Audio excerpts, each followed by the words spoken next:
Welcome to Resilience Development in Action with Steve Bisson. This is the podcast dedicated to first responder mental health, helping police, fire, EMS, dispatchers, and paramedics create better growth environments for themselves and their teams. Let's get started.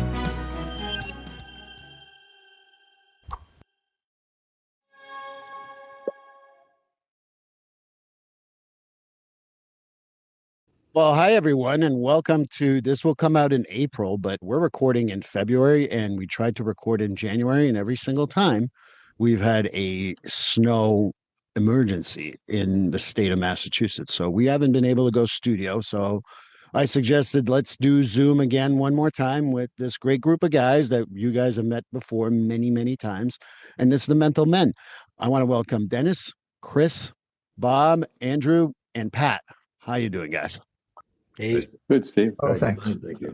The blizzard of 26. That's what we're recording in right now.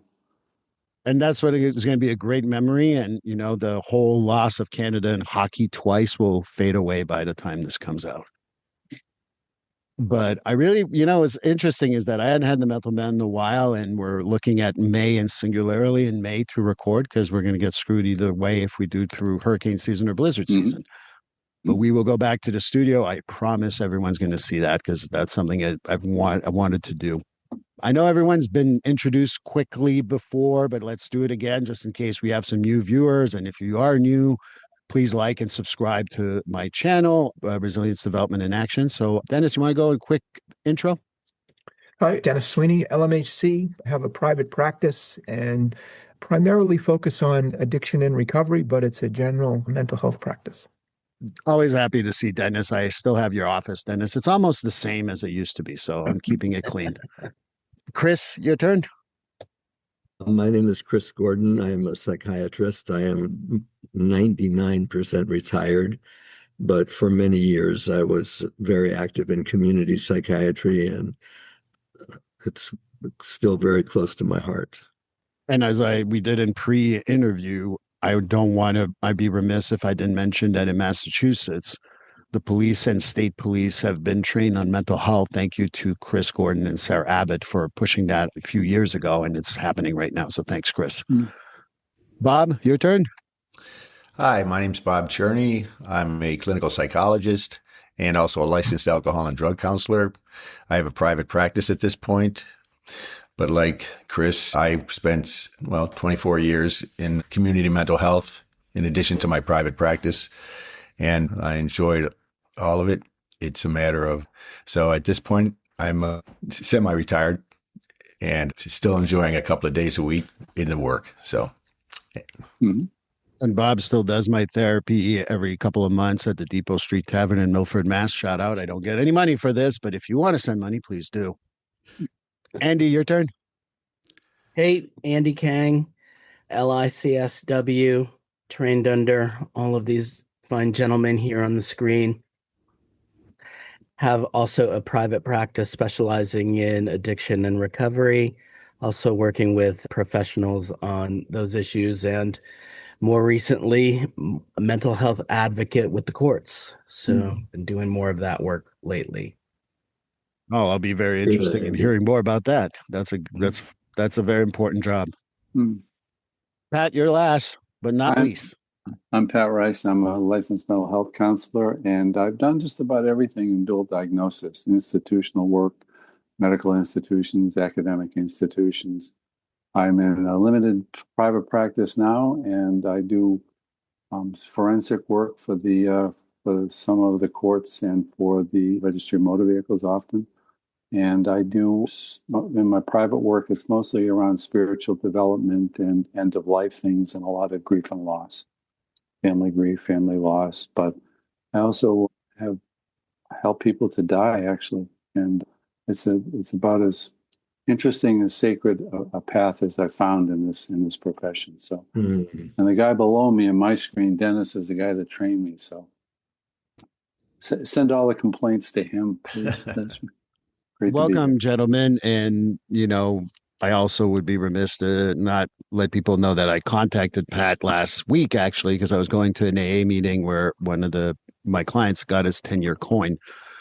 And I'm like, how am I supposed to act? Because I know nothing about that stuff. So Pat helped me out tremendously, which I really appreciate. But there's a lot of things that you guys brought up in just your intro that I'd love to talk about. But maybe we can start off with something fairly easy. We talked about supervision pre-interview.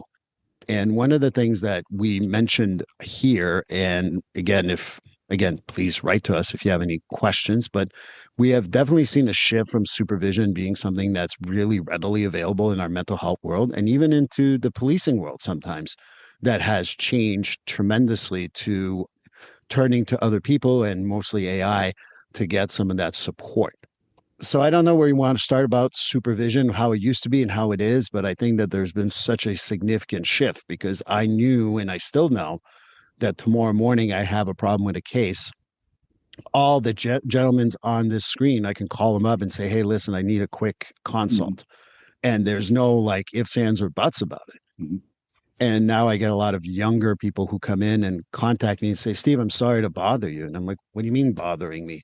They're not used to the mentorship stuff. So I don't know who wants to start on that because we're all like kind of mentors and you were all my mentors. And then, Andy, I appreciate you saying you trained me.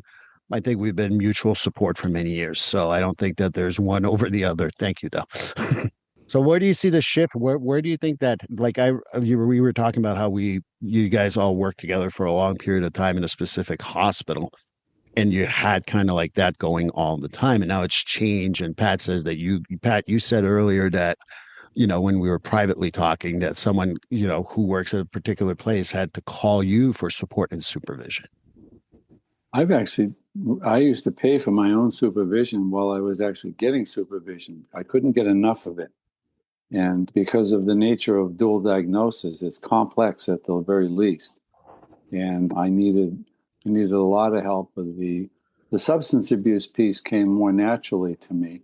And it's the some of the more esoteric psychiatric stuff, which if you're dealing with these disorders, you deal with a lot of trauma, a lot of forms of DID and personality constructs that are very difficult, and it's hard to see what you're actually looking at. And I remember when we had our in-person peer supervision group in Dennis's office, some of the formulations that people come up with, Andy, I mean, his ability to have psychiatric formulations and to give me a new perspective on a difficult client was remarkable. And so I miss that. I can't imagine doing good psychotherapy, long-term psychotherapy with complex cases, people that are really wounded, if you don't have that type of other perspective. So if newer clinicians now are finding it in this format or whatever, or in some utilization of AI, I've always been hoping that AI actually would be helpful and not an artifact to this process. I said earlier that I train grad students, as everybody here has for some time.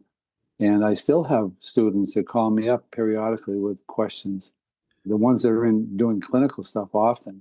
And I say the same thing, you're not bothering me any more than, as everyone knows, that I'm in recovery, is that when people that I mentor in recovery call my mentor, a long-term mentor whom everybody here knows and we used to work with, used to say, stop apologizing for bothering me.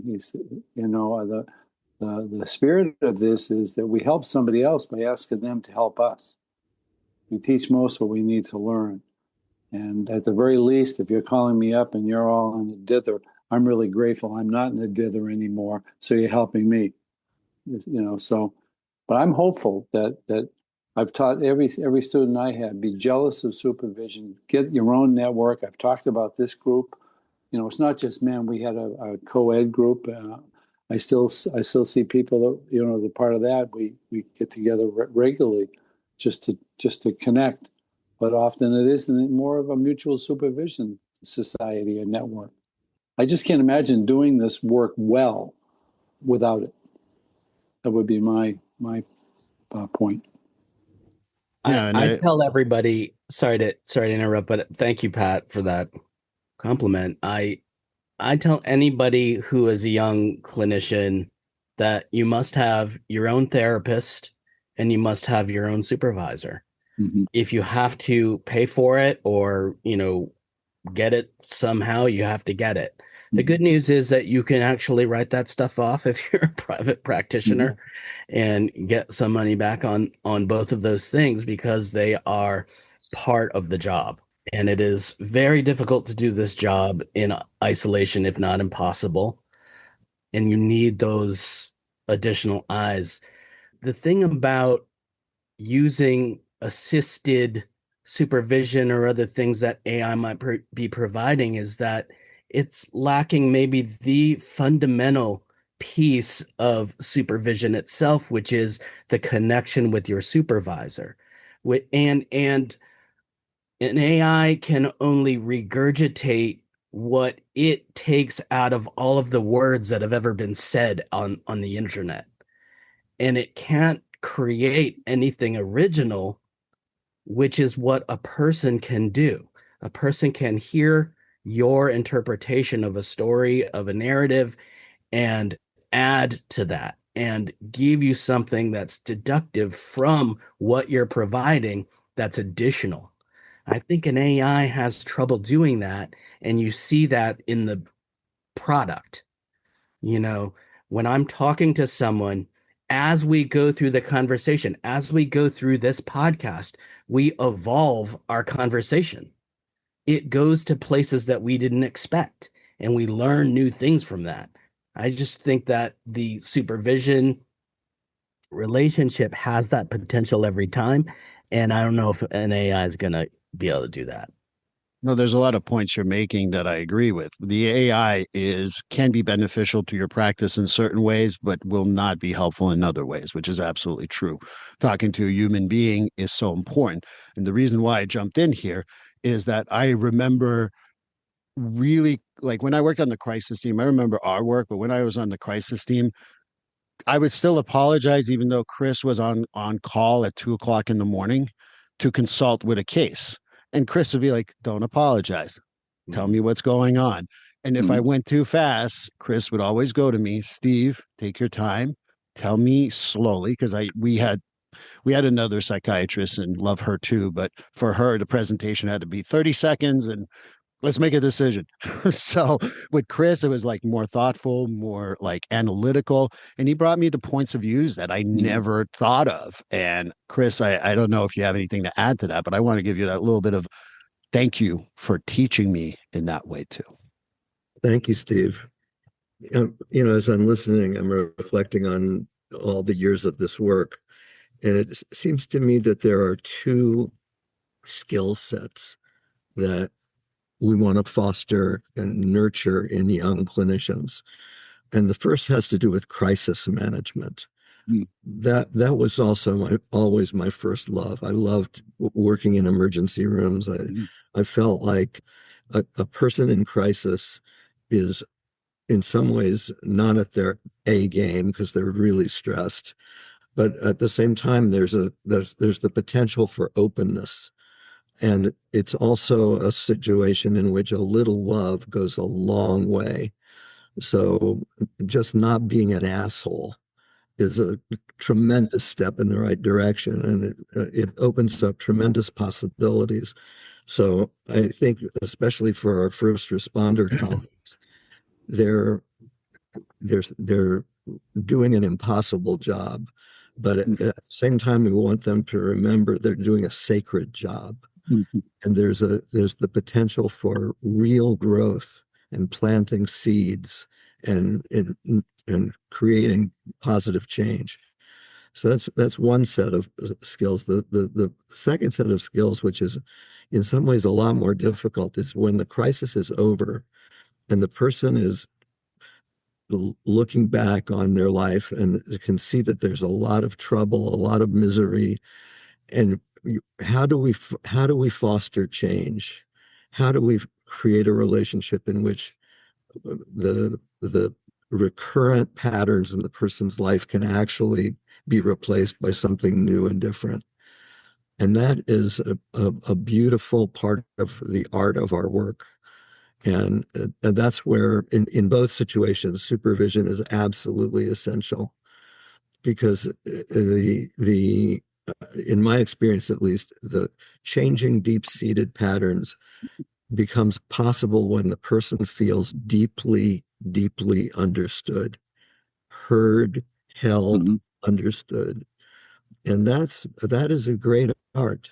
And, I look back on my career and I think, oh my God, at the beginning, I was just kind of stumbling along so much of the time. But over the years of doing this work and treating people with love, treating with people with empathy, supervisors can really be a tremendous help. And it's a shame that, and I think AI is no substitute for it. So that's my 2 cents. I agree. Thank you, Chris. Oh, let me just say one other thing. The other thing about AI is it loves to blow smoke up your ass. Yes. It'll tell you the greatest thing since sliced bread, and wow, you're so brilliant and that's insightful. And maybe some of it is, but really, it's so sycophantic. You really got to take it with a grain of salt. Yeah. It's an interesting kind of process, and I appreciate your comments, Chris, because heard, held, and understood, to respect the vulnerability of the person you're with and to attempt to help them down a path toward some sort of change or health. I mean, it is an art. And sometimes when I have people come in from certain programs and graduate students, and they have a lot of books and things that they can, show. Well, I'll just look it up in my book, and then I'll give the questionnaire to this person. Right. And there's nothing wrong with that per se, but I usually end up saying, well, what happens if they decide they don't want to do that? The relationship is key. And the relationship is, in my book, the number one thing that, the therapeutic alliance, however you want to conceptualize that, is primary in the healing factors. Yeah. And I really, think that empathy, as Dennis, you brought it up earlier, and trying to figure out how we can respect people during that crisis time. And when they actually are, as much as they're in pain, they're also open, I think, to some sort of solution. Because if they're coming in and sitting with us, there's still some hope. And I think that's really an important thing. And sometimes we have to hold the hope for people. But, this group here has seen so much. But I also think that for me, the relationship is really important. You can have technique, you can have strategies. But I think that ultimately, the person has to trust you first. And that's one of the things I've seen over the years, over the decades, that some people will take a while to open up to you. And three, quite a long time. Let me just say that. And all of a sudden you start hearing about the trauma that they had when they were living in another country and their mother, was gone and their aunts were beating them. I mean, the trauma issues start to emerge because of the shame and because of the fear that people hold decades after it happens. But I just think that trust is really an essential piece of this. Yeah. And I think that, I want to turn to Dennis too about this, but for those who are listening to Resilience Development in Action, what we're talking about supervision goes as much for supervisors in the field of policing, of fire, of EMT, paramedic, dispatch. And the other part too is all of them are individuals. And I'll always remember the EMTs and the paramedics who used to come to a group home in which I worked at. And the firefighters and the paramedics and the EMTs that would come in our group home would be so sympathetic and in a way that was difficult because they saw them so often. But at the same time, when they develop that empathy, that sympathy to talk to the client, even in crisis, had full trust and like, let's get on the gurney, let's get going, or hey, let's calm down, let's see what we can do, because they used empathy and sympathy in the field in order to avoid a longer term crisis. So this is like when I just want to mention before I turn to you, Dennis, that what we're talking about here also applies to any type of policing, fire, dispatch, even corrections to a certain extent too. Dennis, anything to add to all this? One of the primary aspects of when I was doing supervision with people was to try and help them and continue to reinforce in myself, where do you find the balance between sharing of yourself and sort of leaving yourself out of the picture in a healthy way? And I guess I've done this a number of times over the years where I'm not quite sure why I want to share this, but something has been powerful enough in my mind that I want to share it. And it's sort of, Chris, following up on something that you said that thankfully it's 20 years now, but 20 years ago, I had a heart attack. And shortly after I got home from the hospital, I started to feel similar symptoms. And thankfully, it was not another heart attack. It was just a shoulder issue. But I got to the emergency room, and I went in by ambulance. And I got to the emergency room, and I was embarrassed, not sure if I should be there. And I was just sort of in that crisis mode. And the two things that I remember significantly, one was one of the nurses. I was describing to her what happened, and she said, "Well, good for you. You listened to what they told you when you were in the hospital." And then later on, I was laying on the gurney, and I had a rat's nest of tubing all over my face, and because they were disconnecting me from stuff. And the EMT just sort of looked down and smiled at me and said, "I really should take a picture of this." And it was just it just helped me to get through that circumstance. And that's part of what supervision does too, is it helps you to learn how to figure out how to stay human in the process. So again, that was just sort of coming blasting into my head as you were talking, Chris. I would add one piece to that, because most of my hospital career for 20 years was in psych triage and training students in the emergency room. And I remember the day I had what turned out to be a fairly benign vertigo attack at the gym, and I got an ambulance ride to my own emergency room, and I was a bit of a star that day, but I was treated exactly like I would hope a patient would be treated. And I wasn't getting any special treatment because I had to watch these people work on the other side, not on the psych side, but on the medical side. And I remember complimenting everybody, and it reinforced something that I used to say to when training nursing students and NP students.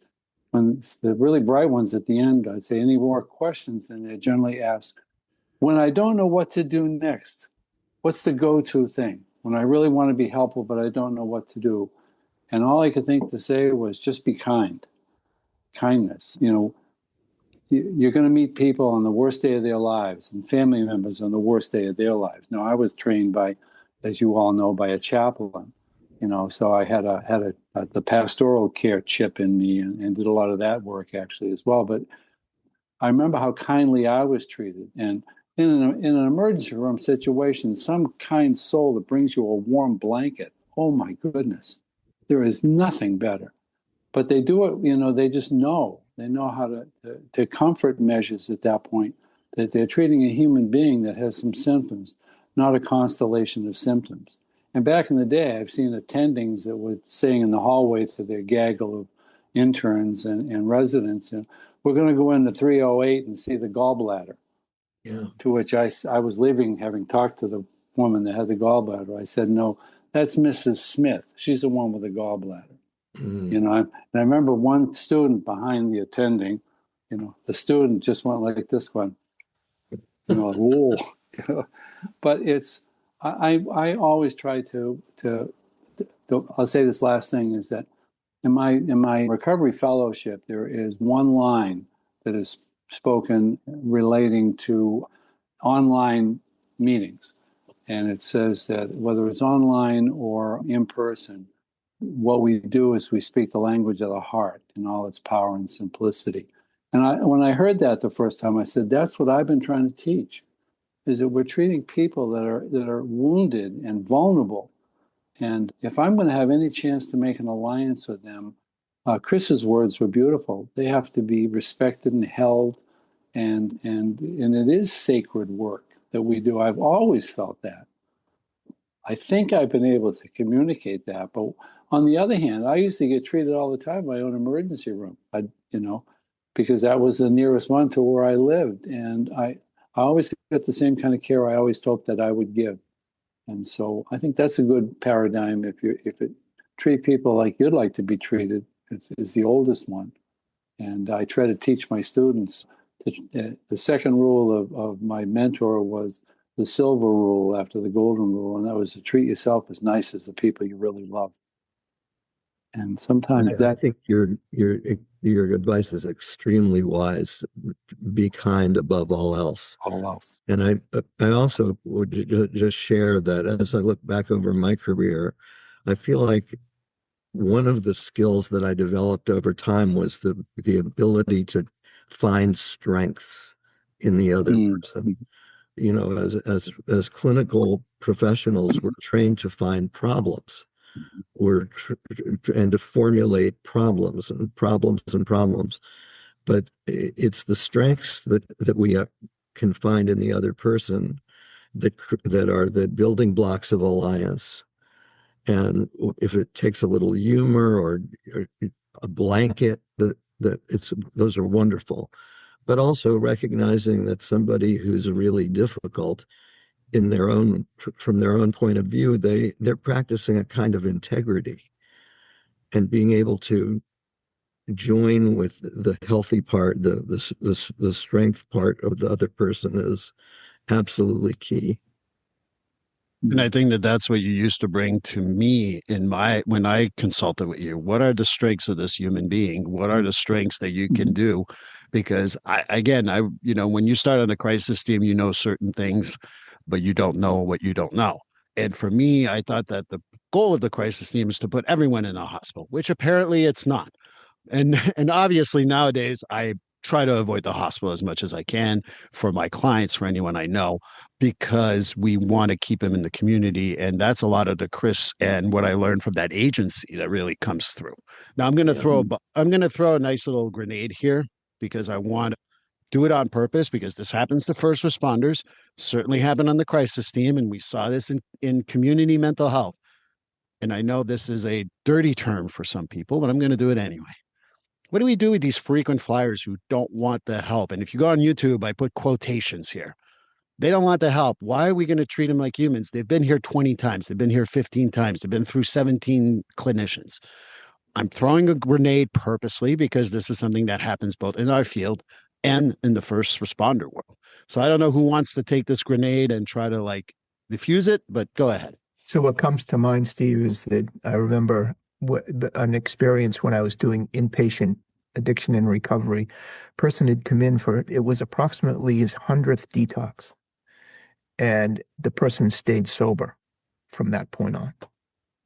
Mm-hmm. When I was at the clinical coordinator at the old Framingham detox, there was a woman in recovery that I knew in Framingham, and she was 20 years sober and was helping women all of the time. An amazing soul. And doing an MIS thing in 1990 for the state, I pulled charts randomly. I pulled her chart, and she'd only been treated at the Framingham detox. And the last time she was there was her 333rd admission. Wow. Mm-hmm. Yeah, they didn't know enough in those days that they were basically creating a benzodiazepine dependency, because they'd readmit people so frequently. But 333 detoxes, and that's what it took. I knew her as a sober person, 20 years. Well, we're talking about hope here. I mean, trying to keep hope alive, so to speak, to paraphrase Jesse Jackson, and not giving up. Yeah, and not giving up on the person, and allowing yourself the patience and the empathy to try in the middle of a very busy ER, a lot of times, to have some space, allow some space, hold some space for a person like this. Mm-hmm. And I used to work at a place called Mount Pleasant Hospital in Lynn, and Chris would know this place. It was in the 80s, and when I think you may have been over at Lynn Hospital, Chris. Yeah. Not quite, yeah. And I heard about you. and the other psychiatrists would come up and do rounds with us, and it was fun. But some of the folks, in particular, one guy who worked for, I'll just say in the trades, he had an appointment every June, and he'd come in for 2 weeks. And I sat down with him, and it's like, what's going on? And he goes, well, this is my 50th. And I said, really? What do you think it is that keeps you going, keeps you coming? And he goes, well, I kind of want to dry out once in a while just so I can kind of get a perspective on things again. But then I go back to it. And in any event, he stayed a little longer this time, did some actual work, and he never came back after that. He never needed it after that because I contacted him. But you never know when it's going to happen, when it's going to take, And so I just think that having patience for people that are stressful for us, that's a whole nother thing. And I think that the first responders must run into this an awful lot. And the hostility and the anger, and so, a lot of that's a defense for people. Mm-hmm.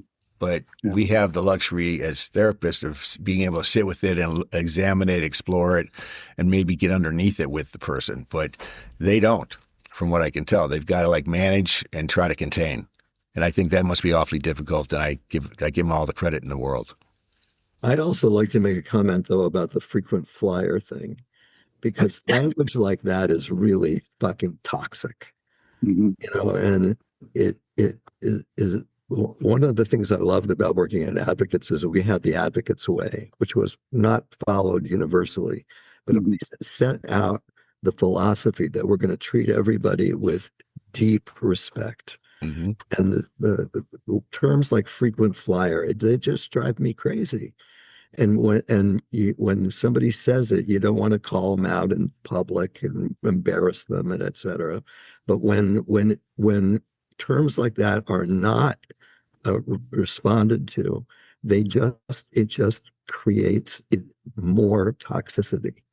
It's like a germ that it needs to be eradicated, and it takes cultural leadership and supervision to recognize that terms like frequent flyer are slurs. They're slurs, and they are very, very damaging to the person who is being described, but also is damaging to the body politic of the team.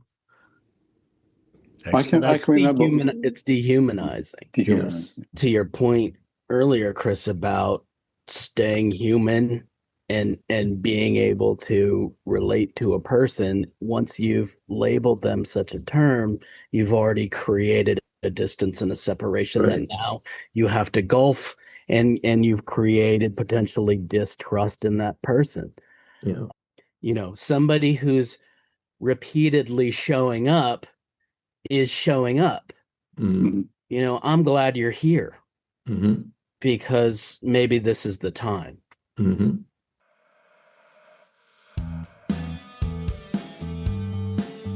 Just a quick break. Guys, I'm going to talk about a new product that I really like. I actually bought one of their hoodies. It was amazing, and I really enjoyed wearing it. This episode is going to be supported by Deemed Fit. Deemed Fit is a first responder-owned activewear and leisure brand. And one thing that I genuinely like about them is that they support different causes. I actually gave a few people I know who work with first responders or nonprofits their name to Deemed Fit, and I know they're talking to them. They do a lot of initiatives and collections that are based on mental health for first responders. And if you go there right now and you buy anything, including the mental health support stuff, use the code RDA15. That's right, RDA15 to get 15% off on any products that you get. Again, it's called RDA15. Go to deemedfit.com, DEEMEDFIT.com, and enjoy 15% off at checkout to save. Now, right back to the episode. Yeah, and Chris, I purposely tossed that grenade because I knew how you felt about it. Yeah. I do not use that term anymore because we've had this private conversation outside of here, but wanted to make sure. And we haven't heard from Dennis, but again, I hear so many stories in regards to, I would tell you that the story that I would tell you is out of parole, where I had a guy who was on, we'll say, at over 5 DUIs. I cannot recall his number. and he was on parole for 30 days. He was already drinking within the first few days, and they said, "You're the substance abuse coordinator, Steve. Fix him." I'm like, all right, that'll be fun. So I'm sitting with the guy who's under the influence. They don't want to send him back to jail, which is, the good thing about parole is there's going to be it's been a shift at that time to not send back people and get him treatment or whatever. And while I'm talking to the guy says to me, like, "What's that?" And it was a little wooden Buddha. And I'm like, "Well, that's Buddha." And he's like, "What does Buddha do?" And I talk a little bit about Buddhism. He's like, "Can I have it?" I said, "Are you going to stay sober?" And he's like, "Yeah, I would." I'm like, "All right, see you in a week. Take the Buddha and we'll be good." Well, I know he was only on parole for 4 weeks after that or whatever it was, but he stayed sober over that little wooden Buddha. And that's the example I give to some of my officers and firefighters or EMTs or paramedics. Like, what about this guy? I'm like, this guy stayed sober over a wooden Buddha. You'll never know the impact you can have with someone over something as simple as being human with them. Mm-hmm. And so I don't know where he is today. I gotta admit, I don't know what the guy's doing today. And if you've been listening to my podcast, this has happened many times. But that's the story I shared. This happened to me like over 20 years ago, and I still remember to this day, even when I get frustrated with the repeat presentation of the same thing. That was not a inanimate Buddha. That was a transferential self-object of you, Steve. That was he brought you home. I like that, Pat. That was it. Good framing. Yeah. I have, when I worked in inpatient and then in a day hospital, the thing that pained me the most, and I can't remember which supervisor it was or whether it was my old mentor, Dick Fleck, or not, but I remember it pained me because a patient would be coming in and I'd be on the unit or on the day hospital, and they were coming back, after a period of time or not very much time, and they would see me and wince, and they looked like they wanted to run out the door and hide. And I would try to engage them, and someone told me, I've stolen so much from all of the good clinicians, I can't remember where I hear them, but the way to respond, and it works like a charm, is that I would just say to them, "Thank you so much for coming back." And they said, "Well, I said, what you learned the last time was enough to get you back here and not have to stay out there." Mm-hmm. Everybody stops drinking that has a drinking problem. Some of us are lucky enough to be alive when it happens. You're alive. That's all that matters here. If you got a heartbeat, there's hope. So let's just get to work. Yes. Figure out what you need to add, what you haven't been doing. I can't remember who told me that. It could have been Dennis. I can't remember. But I remember that pained me so much that they were trying to run away from me because I was a mirror in which they saw shame. Bingo. That was not what I wanted to be. That's exactly, yeah. That's why they winced. They felt the shame. Oh, yeah. I think that people that are listening to this today party to, I think, a significantly important part of supervision, and that there's two aspects to supervision. We didn't do a case presentation today, which is one aspect of supervision, which talks about what you think about a situation, what you think about a circumstance. What we've been party to this morning is that part of supervision that helps you to look at and pay attention to how you think. And I think how you think, for me over the years, in sort of assessing whether I would like to refer somebody to a particular clinician, it's as much in understanding how they think as opposed to what they think. Mm-hmm. And that's I think the richness that I appreciate being part of this supervision dynamic this morning, because it feels good. Mm-hmm. Agreed.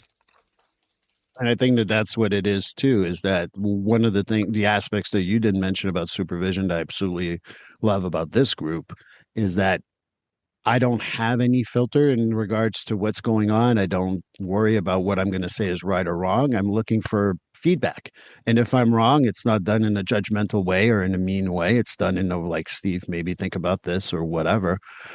I think that's the other aspect that, I would honestly say all five of you have contributed to me, because once I didn't feel like I had to be saying the right thing every single moment, and then after that, it was easy to say, because if I was wrong, someone would say it in a respectful way. Steve, maybe think about it differently. But ultimately, that's what this group has always done for me, has done it with respect, even if I was wrong. And I think that's the other part too, is that we have a right to not know everything. And I think that that sometimes is lost. I don't know. If, the other part too is the part of supervision that's always been very helpful. And I want to shout out my group that I do twice a week with my first responders.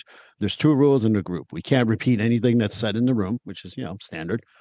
And then the second one is no apologies. And that's because some people will bring up their story and like, I'm sorry I'm taking so much time, or I'm sorry this is blankety blank.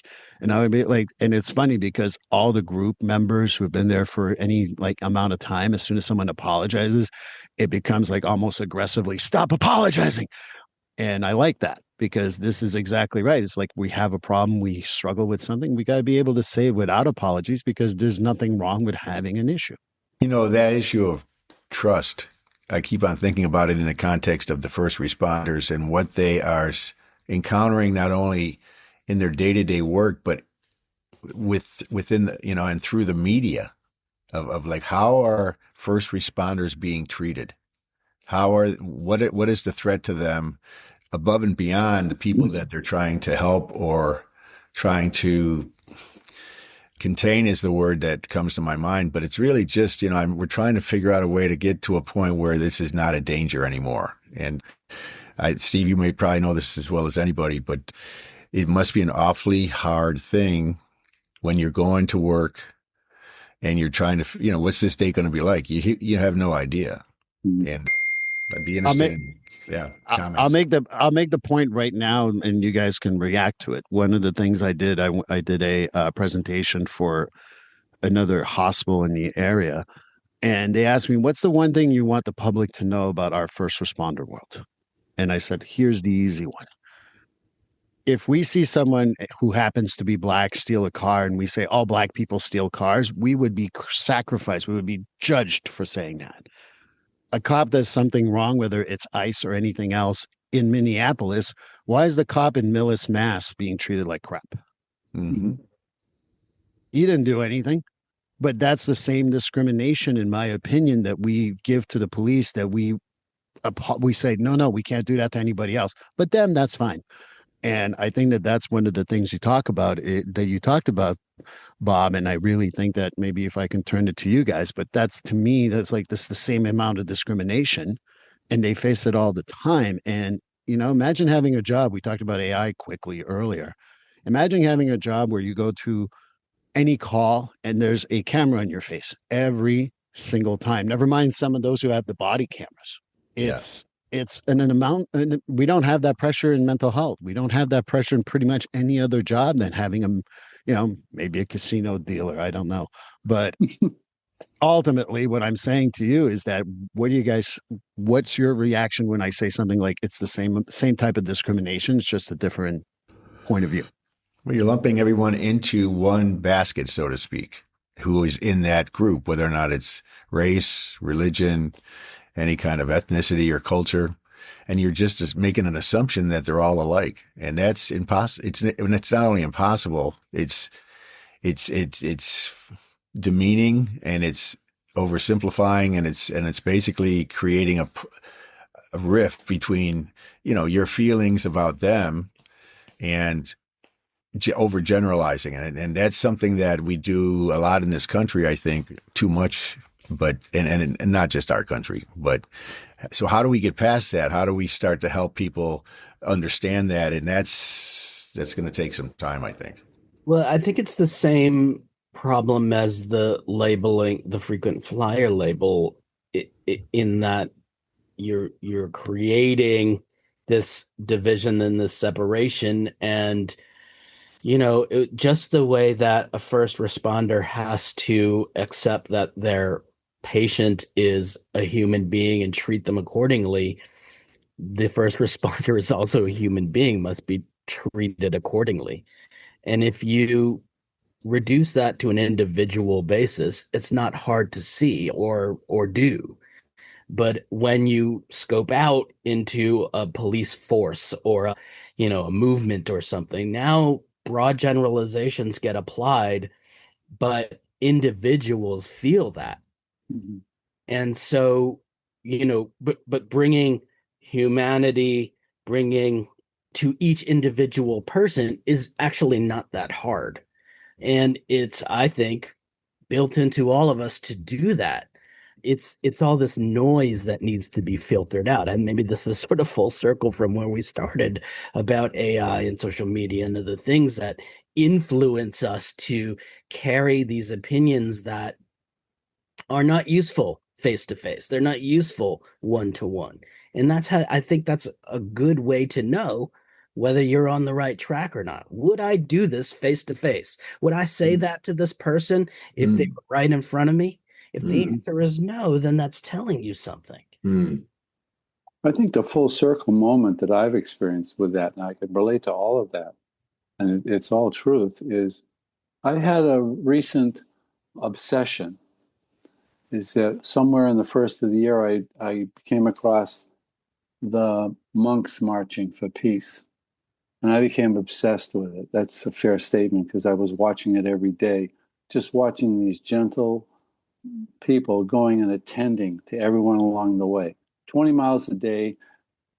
People that came from Southeast Asia, like most of these monks were Vietnamese, they had never seen snow, and stuff, I don't think. And they're walking in their, in their feet, their bare feet sometimes, and it was extraordinary because all along the way, they weren't looking to be applauded. Actually, this was a surprise that they were even so famous, but they just were attending. They did what they always do. And I'll just add one personal thing is that the mentor that I've been talking about, my mentor, the chaplain, was a Dominican. He was a wonderful minister. He was a wonderful priest. It broke his heart when the church scandal about pedophilia came out. He couldn't wear his Roman collar because people would throw things at him, kind of like the Vietnam vets coming home from horrors of war and getting spit at the airport in California. So there's a pejorative influence in this country that I think social media has created a lot, where people can sit there and troll and just be vile, if you will, faceless. And I love your comment, Andy. Would someone say it to someone in person? These monks were the face of what they stood for, which was kindness. As the Dalai Lama said, my religion is not a religion, it's kindness. It's a philosophy. We try to treat people kindly. And I think I think there's so much learning that can be taken from that. I became just enamored with these gentle beings. And it just reminded me of why we're all here, to take care of each other and to look locally as how can we be of service in some meaningful way. And the creativity is supposed to, in my mind, is supposed to be there. What can I do next to be of use? There's always something that can be done. And I believe, and if I start by taking care of me first, and then I'm in a good position to do so. So it was a little bit of a rant there, I'm sorry, but I was obsessed with them, and I still am to a degree. It was such a spiritual thing in many ways. It was very cathartic to me watching those men march and the effect they had on everybody along the way, especially the police, especially the first responders who were the guys in the middle of winter with the bicycles out there, the police officers protecting them. Because what was it, in the first week, one of them got lost a foot because of an accident. Someone, I think, was watching them and drove into them or something. Wow. Yeah. I mean, it was amazing. It was just an amazing piece of Americana there, I thought. If I remember correctly, part of the Advocate's mission statement was first we listen. And it occurs to me, Steve, as you ask your question, is that maybe another aspect to that is first we wonder why, versus saying, no, you shouldn't, or this is what you should do. Mm-hmm. And I think that that's becoming more and more the case, is that people are not wondering why. They're just telling people what they should or shouldn't be doing. And I think that's another key aspect to therapeutic process, is being able to look at it and say, geez, I wonder why, as opposed to, no, you shouldn't. That goes into the trauma kind of saying, which is, it used to be we'd ask, what's wrong with you? And now we can ask, what happened to you? Mm. And I just think it's a piece of that. Mm-hmm. Yes. Yeah, brilliant. Yeah, I really I agree heard with something the other night that I've never heard. Maybe it's common knowledge to all of you, but a fellow was speaking about his therapist because he was worried. Like a dozen people had lost their jobs this week or something. And that became the theme of the trauma of the loss and the shock and awe of that. And this fellow said, my poor therapist, he listens to me project fear and all of that, and I'm a bit of a catastrophizer, and I label myself like that. And the therapist said, no, actually, you've got PTSD. And he said, well, I know I got PTSD. And he said, no, not that kind of PTSD. You have pre-trauma stress disorder. You're projecting. He said, how much have you ever in your life done tomorrow? Today, it's not taking my fear of what could happen and then allowing that to traumatize me as well. Mm-hmm. I just wanted to share that because I can't believe I've been at this 40 years. That's the first time I've heard of pre-traumatic stress disorder. Has anyone else heard of that? Well, I never call it that. What I do call it is a fortune telling, and from the CBT process. So when people tell me what's going to happen and what trauma, I go, all right, guys, Mega Millions, and if you're on YouTube, you'll see it. Just write down the numbers for me, since you can see the future. Mega Millions or Powerball, I don't mind. Yeah. And when they start laughing, I go, okay, now you understand you cannot predict the future, correct? So stop trying to do so. They all laugh because it's a nice way to present it, but some of them are so used to it, and now you're going to hand me the pad to tell me. Yeah. So it's good that they remember it that way. And I think that the other part too is you talk about trauma. I talk about humor. And what I mean by that is in our group, I talk about how sometimes we talk about trauma. We talk about hard stories. We spent 40 minutes laughing about a certain event that occurred. And I'm not going to share what it is because it's going to be out of place anyway. But we laughed about it in a group for 40 minutes. And the guys stayed afterwards and talked to each other for over an hour in the parking lot, just chatting. And so sometimes humor opens up the ability to talk about harder stuff. Mm-hmm. Yeah. So, well, on that happy note, maybe we got an hour already in. So I'm going to separate this in 2 episodes again. But any parting words from anyone? Yes. When we sit down like this, especially in the midst of this thing today, I'm so grateful that I had power so I could be here. I really love being a part of this. And it just strikes me today how much I love you guys. Yeah. Yeah. It right is back at you, Pat. Yeah, I agree 1,000%. There's a warmth here. There's an intelligence. There's a wisdom. There's all these wonderful things that it's not easy to find sometimes. And despite what we've seen, there's a lot of humor in this group. Yeah. Yeah. I think that's what I love about that. Pat, I love you. I love you, Andy, and Bob, and Dennis, and Chris. I want to make sure I said that too. But I think that's what it is we balance each other out so well with all the experience we have. The one thing that I'll say it differently than you said, Bob, there are absolutely no egos in this room. And we have all a little bit of ego. That's life. But when we get all together, I feel like everyone's ego just disappears. Feels good. Yeah. Yeah. Well, it feels safe here. It's an interesting fact. You mentioned that, I grew up in a family of catastrophizers. So I had to do a lot of therapy to try to get past some of that. And even now it's I was trained by a pro as a child. Right. Yeah. So, yeah.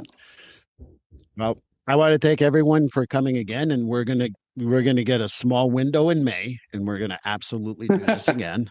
Very, very small window, but we're going to do this face to face because we can't really record while we're doing golf. So that's a little harder. That's true. Yes. Yeah. I think that my swearing would be out of control. But all joking aside, I want to thank you all, Dennis, Bob, Andy, Chris, and Pat. Thank you so much for coming on again on Resilience Development in Action, and can't wait to do our next interview. Steve, thank you very much. Yeah, thanks, Steve. Guys. Me as well. Bye now. Peace. Please like, subscribe, and follow this podcast on your favorite platform. A glowing review is always helpful. And as a reminder, this podcast is for informational, educational, and entertainment purposes only. If you're struggling with a mental health or substance abuse issue, please reach out to a professional counselor for consultation. If you are in a mental health crisis, call 988 for assistance. This number is available in the United States and Canada.